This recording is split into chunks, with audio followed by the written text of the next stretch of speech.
लोक कथाओं में एक चेतावनी भरी कहानी प्रचलित है, खासकर देर रात के भोजन को लेकर।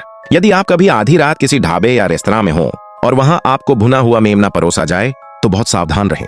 हो सकता है कि वह असली मेमना न हो और जिसे आप खा रहे हो वह आपकी कल्पना से कहीं अधिक भयानक हो।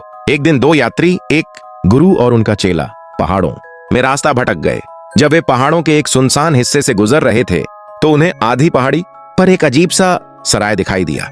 यात्रा से थके होने के कारण वे बिना सोच समझ के भीतर चले गए। सराय पहले से ही लोगों से भरा हुआ था। सभी किसी स्वादिष्ट भोजन का इंतजार कर रहे थे। जैसे ही गुरु और चेला अंदर पहुंचे, बाकी मेहमानों ने उनका गर्मजोशी से स्वागत किया। पता चला कि सभी लोग मुसाफिर थे जो बाहर की दुनिया में सड़क नाटक, करतब और छोटे मोटे हुनर दिखाकर रोजगार कमाते थे। इतनी दूर वीरान जगह में एक दूसरे से मिलना किसी संयोग से कम नहीं था, इसलिए उन्होंने गुरु और चेले को अपने साथ बैठने का निमंत्रण दिया। उसी समय सराय का मालिक एक पूरा भुना हुआ मेमना लेकर पहुंचा।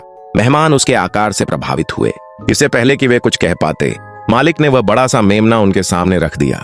एक मुसाफिर ने हंसते हुए कहा, हम जैसे रास्तों पर घूमने वाले लोगों के लिए इतना बड़ा मेमना मिलना तो किसी सौभाग्य से कम नहीं। ये सुनते ही बाकी मुसाफिर बेहद खुश हो गए और बिना हिचकिचाहट मेमने को काट काट कर आपस में बांटने लगे। सुगंध पूरे कमरे में फैल गई। चेले से रहा नहीं गया। वह भी एक टुकड़ा लेने ही वाला था कि गुरु ने तुरंत उसका हाथ पकड़कर रोक लिया। चेला हैरान होकर बोला, गुरुजी, आपने मुझे खाने क्यों नहीं दिया? गुरु ने कोई जवाब नहीं दिया। वे बस शांत स्वर में बोले, पहले अपना जादुई उपकरण निकालो और दरवाजे की दरार से भीतर देखो। चेला उनकी बात मान गया।